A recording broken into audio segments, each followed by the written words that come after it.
যে এক জালেম গেল এবং আরেক জালেম আসলো। এক জালেমের তার কার্যক্রমের কারণে 350-এর অধিক শিশু তার জীবন হারাতে বাধ্য হলো।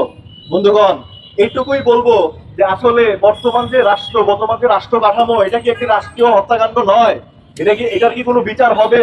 তারেক রহমান বা বর্তমানে নির্বাচিত যে আমাদের যে পার্লামেন্ট রয়েছে, পার্লামেন্টে কি এইসব বিষয় নিয়ে আগে যে খুনি ইউনূস, এই শিশু হত্যাকারী ইউনূসের কি কোনো বিচার হবে? বা তার যে উপদেষ্টার কারণে এই যে এই ভ্যাকসিনটা পর্যন্ত তারা পেলো না, এটার কি কোনো বিচার হবে কিনা? বন্ধুগণ, আমরা নিশ্চিত না। কিন্তু এই মঞ্চ, এই জায়গা থেকে আমরা বাংলাদেশ ছাত্র ইউনিয়ন দাবি জানাতে চাচ্ছি যে এই যে বাণিজ্যিকরণ করা হচ্ছে শিক্ষা খাতের, এই যে বাণিজ্যিকরণ করা হচ্ছে এই স্বাস্থ্য খাতের, এবং এটার পরিণতি বন্ধুগণ খুব ভয়ঙ্কর হচ্ছে। দিনে দিনে এই ভয়ঙ্কর পরিণতি থেকে আমাদের মুক্ত করতে হবে বন্ধুগণ। এই আহ্বান জানিয়ে যারা যারা জড়িত আছে, যারা যারা এই সমস্যাটা জড়িত আছে, তাদের সকলের বিচার চেয়ে আমি আমার সংক্ষিপ্ত বক্তব্য এখানে শেষ করছি। ধন্যবাদ।